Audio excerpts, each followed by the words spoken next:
Bismillahirrahmanirrahim. Assalamualaikum warahmatullahi wabarakatuh. Lanjut untuk tadabbur Al-Quran juz 9 ya. Jadi juz 9 ini mulai dari surat Al-A'raf ayat 88, mulai sebuah lanjutan kisah nabi-nabi ya. Itu Nabi Syu'aib. Nabi Syu'aib itu dikisahkan di surat Al-A'raf ini. Di juz 9 ini mulai ayat ke-88 sampai dengan 102. Ini kisah-kisah Nabi ya. Ini asik ya, ini asik lah. Kalau kita baca per ayat asik, tapi karena ini keterbatasan waktu, ini saya hanya bisa sekilas dulu karena saya intinya sih mengajak kepada kalian untuk selalu bisa memahami Al-Quran melalui terjemah agar kau bisa ya. Umpamanya kau belum bisa membaca Al-Quran, kau hanya ingin baca terjemahnya saja, apakah boleh? Ya boleh, silakan. Boleh kok, boleh. Tapi alangkah baiknya kau bisa membaca Al-Quran. Kenapa? Karena ya jelas dalam keterangan hadis itu kan membaca Al-Quran satu huruf itu satu kebaikan, dan satu kebaikan membaca Al-Quran satu huruf itu dilipat gandakan menjadi 10 kali lipat kebaikan. Jadi alangkah baiknya kau bisa membaca Al-Quran, kemudian kamu memahami Al-Quran dari terjemahnya, kamu akan mendapatkan lebih banyak kebaikan. Apalagi kau dibacakan di bulan Ramadan. Kenapa alasannya beda sih di bulan Ramadan dengan di bulan yang lainnya? Logikanya gini lah. Kau sedang ibadah. Bulan puasa itu kan ibadah ya. Di dalam ibadah kau ibadah lagi gitu, melakukan amal kebaikan, yaitu baca Al-Quran, ya lebih bagus lagi. Sebagai contoh gini, orang sholat di dalam sholat itu kamu tambahkan doa di dalam sholat tersebut, karena doa yang kau inginkan lah, sesuai kau inginkan, panjatkan kepada Allah, itu lebih mustajab dibandingkan doa di luar sholat. Karena apa? Karena doa di dalam sholat itu adalah doa waktu mustajab. Jadi kalau di dalam kitab Imam Al-Ghazali itu Ihya Ulumuddin ya, atau Riyadhus Shalihin, Ihya Ulumuddin ya, ini kitab salah satunya itu menjelaskan bahwa ada waktu ijabah, ada tempat ijabah. Kita tahu kan kalau tempat ijabah itu adalah salah satunya adalah Masjidil Haram, Masjid Nabawi, dan tempat-tempat di Mekah lah dan Madinah ya.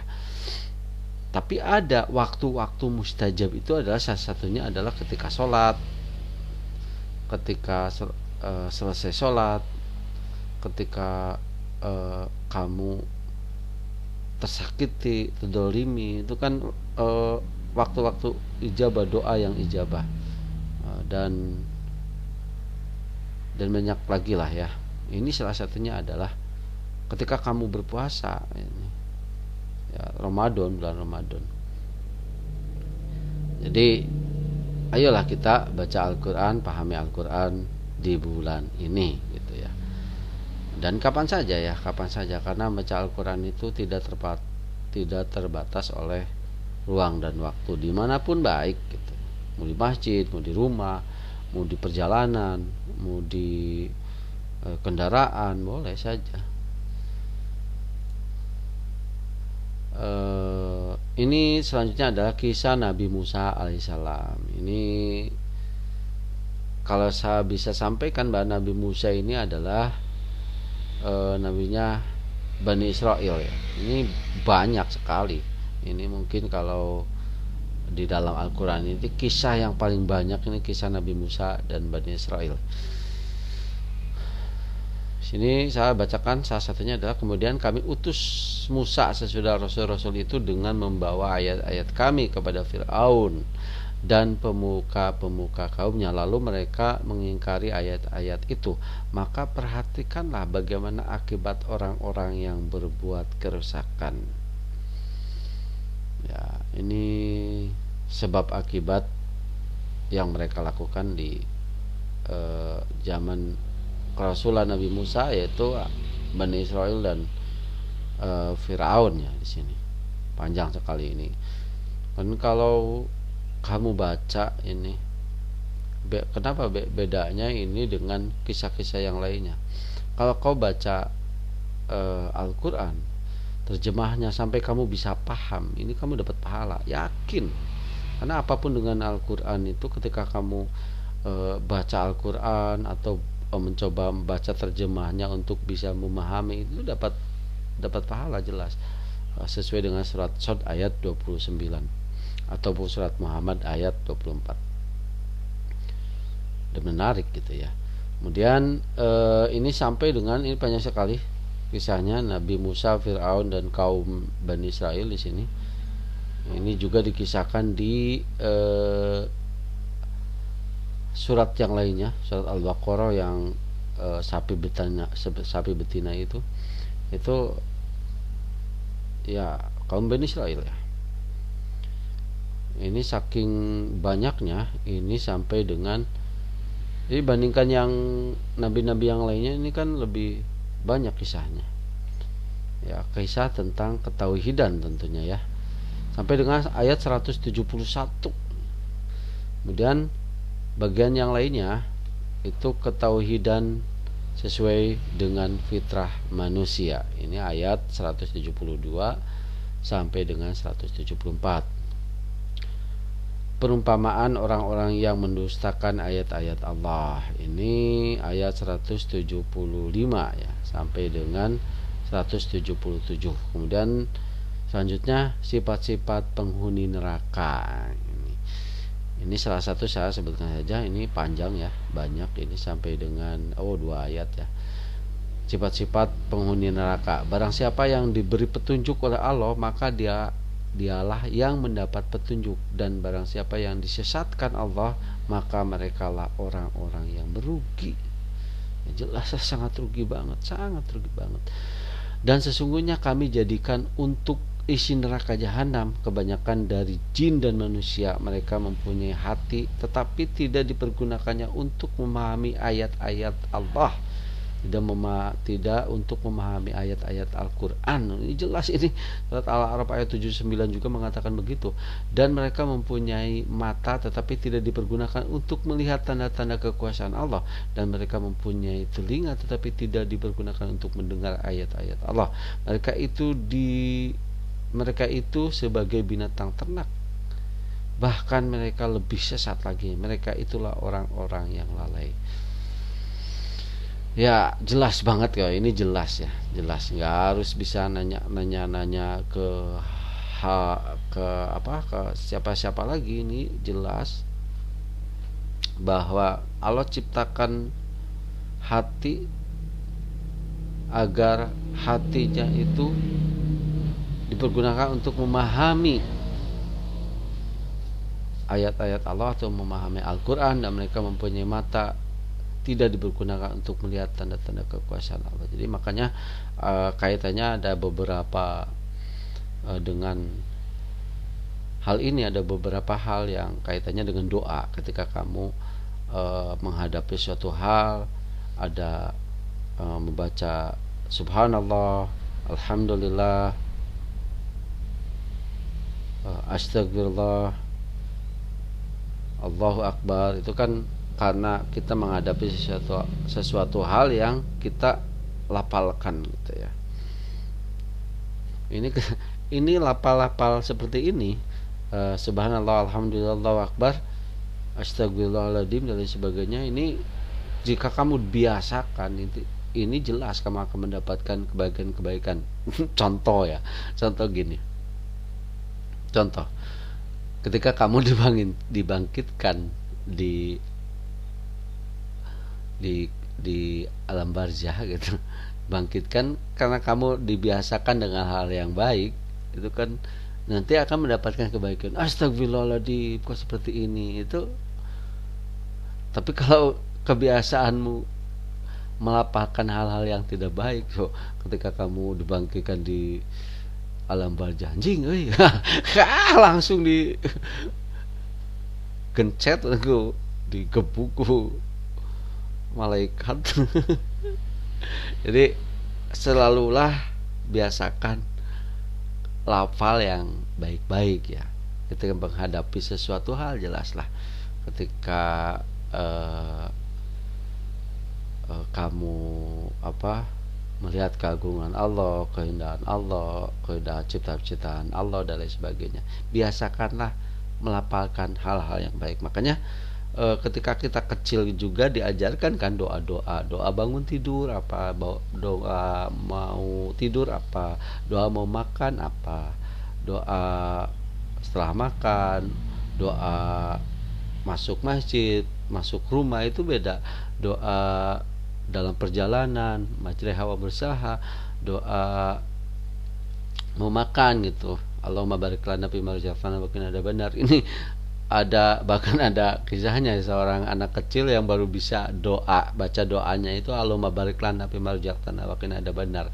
Ketika di perjalanan dia digoda oleh setan, ujurig lah kalau bahasa Sundanya itu. Dia bacaannya cuma bisa bacaan itu, doa itu Allahumma barik lana fi ma razaqtana wa qina adzabannar. Itu setan takut, aduh dihakan budak disieun gitu. Jadi itulah salah satu makna kebaikan dari lapal-lapal yang baik gitu, dari doa-doa. Maka biasakanlah sesuatu hal itu dengan lapal yang baik-baik gitu. Kita lanjut ya ke kedatangan azab Allah kepada orang-orang yang mendustakan ayat-ayatnya dengan cara istijroz. Jadi ini salah satu bagian istijroznya ada. Jadi gini, di dunia ini kadang orang lebih dominan ke materi ya. Jadi ada orang pingin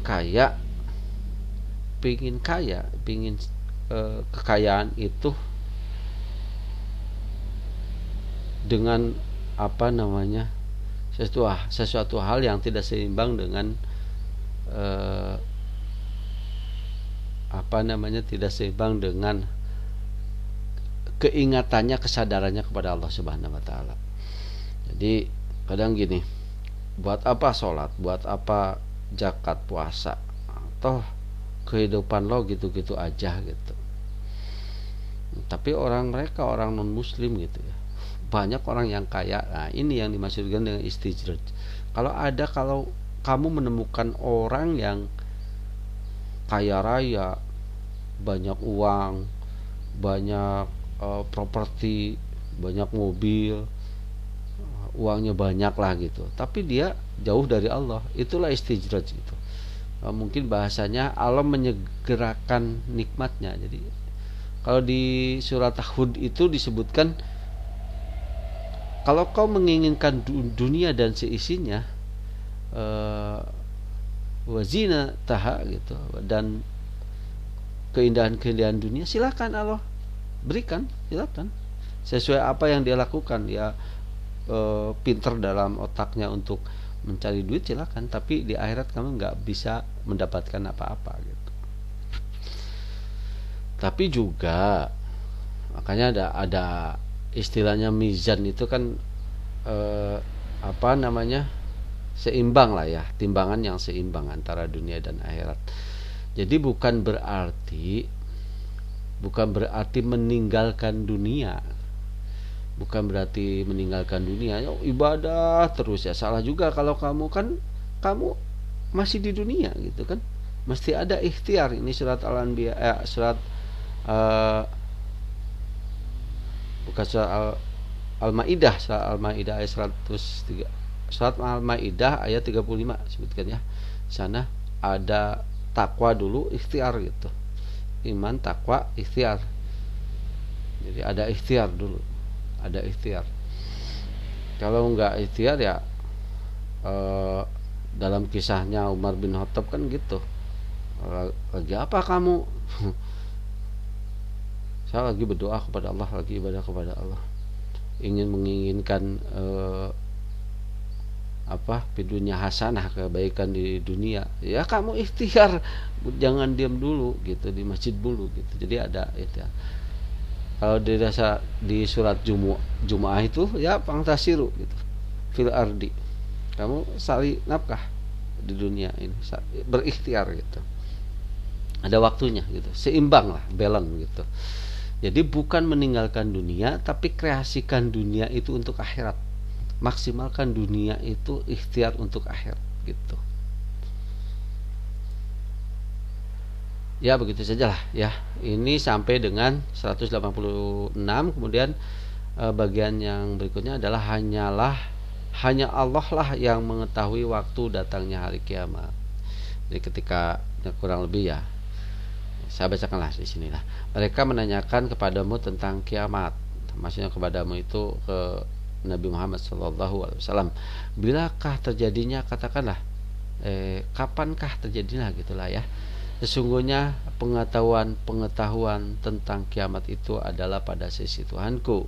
Tidak seorang pun yang dapat menjelaskan waktu kedatangannya selain Dia. Jadi ya jelas Nabi pun gak tahu gitu. Hanya Allah yang tahu. Jadi salah satu makna di sini adalah kamu harus selalu siap. Makanya Rasulullah Shallallahu Alaihi Wasallam bersabda dalam hadisnya, "I'mal lidunyaka ka'annaka tamutu i'mal lidunyaka ka'annaka ta'isyu abadan, i'mal li akhiratika ka'annaka tamutu gaddan." Lakukanlah duniamu seakan-akan kamu akan hidup selamanya, dan lakukanlah akhiratmu seakan-akan kamu akan mati besok.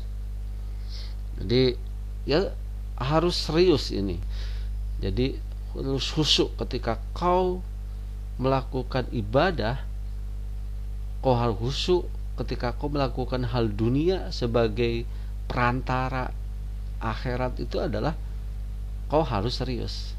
Ada saatnya dunia, ada saatnya akhirat. Tidak ada akhirat kalau tidak ada dunia gitu. Maksudnya begini, kau punya bekal akhirat itu karena kau hidup di dunia kan, melakukan hal-hal di dunia. Ketika kamu di dunia itu kreasikan hal-hal dunia itu menjadikan ladang akhirat. Kita lanjut ya ke bagian yang lainnya, yaitu Tuhan mengingatkan manusia kepada asal usul kejadiannya. Ini ya asal usulnya kan kita dari tanah nih. Kemarin ada ceritanya tentang manusia dari tanah ya. Ya jelas lah kita harus sadar itu. Ada anak kecil bertanya, kau dari tanah, kok manusianya bisa beda-beda? Ya tergantung tanahnya dari apa. Kalau manusia yang berdegul dari tanah liat. Kalau orang yang suka sedih, suka nangis, itu dari tanah berlumpur katanya.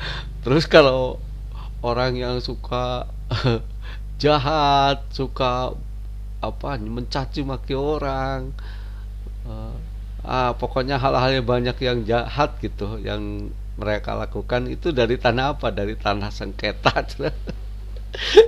Ya nggak, itu sih ya hiburan lah gitu ya. Tapi intinya adalah bahwa manusia itu asal usulnya dari tanah lah gitulah ya. Mungkin pemahaman lainnya begini, kenapa kita dari tanah? Semua unsur yang kita serap itu ya dari tanah. Kita makan makanan itu kan tumbuh dari tanah gitu. Kita padi itu tumbuh dari tanah kan. Kemudian buah-buahan itu kan dari pohon-pohonan yang dari tanah juga kan gitu. Semua dari sumber dari tanah. Kemudian untuk transportasi dan lain sebagainya, kita membutuhkan BBM ya, bahan bakar itu kan dari tanah juga. Itulah ya. Kemudian berikutnya itu berhala tidak patut disembah. Ini jelas, ini banyak diceritakan ya. Kemudian dasar-dasar akhlakul karimah, ini saya bacakan salah satunya ada. Jadilah engkau pemaaf dan suruhlah orang mengerjakan yang ma'ruf serta berpalinglah daripada orang-orang yang bodoh. Nah, ini kalau saya pahami dari ayat ini adalah, pertama kita harus jadi orang pemaaf ya, pemaaf. Kemudian yang keduanya tentang pengaruh. Jadi bermainlah dengan orang-orang yang kira-kira baiklah gitu, jangan bergaul atau lingkungan dengan orang-orang yang bodoh lah gitu. Kemudian adab mendengarkan Al-Quran dan berzikir. Nah, ini ada salah satu ayat favoritnya di sini 205. Ini saya suka ingat dengan ayat ini. Wadhkur rabbika fi nafsika tadarruan wa khifatan wa dzunal jahri minal qawli bil ghudwi wal asal wa la takum minal ghafilin. Yang artinya, berzikirlah kepada Allah, berzikirlah kepada Tuhanmu di dalam hatimu dengan rasa takut, dengan rasa merendahkan diri dan rasa takut, dan dengan tidak mengeraskan suara. Ini jelaskan. Jadi lembutlah gitu, aja melung-melung. Ini surat Al-A'raf ayat 205, ini firman Allah ya. Jadi saya ulangi ya, wadhkur rabbika fi nafsika tadarruan wa khifatan wa dunal jahri minal qawli wa dunal jahri minal qawli. Dunal jahri minal qawli itu dengan ya biasa lembut gitu, lah melung-melung, ya Allah gitu. Ataupun ya yang lainnya lah. Ini dari Al-Quran, ini nggak usah membantah. Jadi itulah, ini dia mengajarkan. Kalau saya bisa memahamkan lebih jauh beginilah, Allah akan mendengarkanmu. Wadhkur rabbika fi nafsika, wadhkur rabbika itu dekatlah kepada Allah, ataupun ketika kamu berdoa dan meminta kepada Allah itu syaratnya ini gitu ya. Fi nafsika itu di dalam hatimu dengan sungguh-sungguh, tadarruan dengan merasa merendah diri, wa khifatan rasa takut itu ya kita berharap gitu, berharap banget, dengan berharap banget hanya kepada Allah, berharap banget. Wa dunal jahri minal qawli, ini dengan rasa dengan suara yang lembut, melung-melung. Rasa lembut itu ya gimana ya, kalau kita berdoa, ya Allah, berikanlah kemudahan rezeki kepada aku ya Allah, berikanlah solusi di berbagai permasalahanku ya Allah. Jadi bahasanya seperti itulah kurang lebih ya, bukan kalau bahasa Jawanya melung-melung gitu ya, dengan suara yang gak pantas. Itu kalau di di Mekah itu jangankan kayak gitu, dengan caranya yang kurang benar aja udah nggak boleh di sana. Apalagi mengeraskan suara gitu kan, nggak boleh. Ini wadunal jahri minal qawli, ini jelas dalam Al-Quran. Nggak harus bantah lah, kamu bantah protesnya sama Allah aja. Itu sampai dengan 206 surat Al-A'raf ini masih di juz 9 ya. Kemudian selanjutnya surat Al-Anfal, atau artinya itu rampasan perang. Ini masih di juz 9 ya.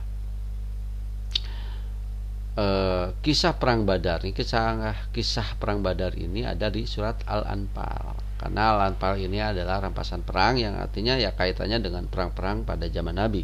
Salah satunya adalah perang Badar, yang dalam sejarahnya ini adalah perang pertama ya, kaum muslimin melawan kaum kafirin. Ini sifat-sifat orang mukminin. Kemudian keengganan sebagian sahabat untuk pergi ke peperangan Badar dan pertolongan Allah kepada kaum muslimin. Jadi di perang Badar ini kan jauh sekali antara umat Islam dan kaum musyrikin, itu jauh. Jauh jumlahnya, jauh sekali. Antara kalau nggak salah 300 melawan 1000 kalau nggak salah. Jauh kan, hampir 3 kali lipat lebih. Secara logika ini kalah. Nah, dan inilah yang dijelaskan bahwa malaikatlah yang membantu dalam peperangan Badar ini, sehingga kaum muslimin memenangkan perang Badar ini.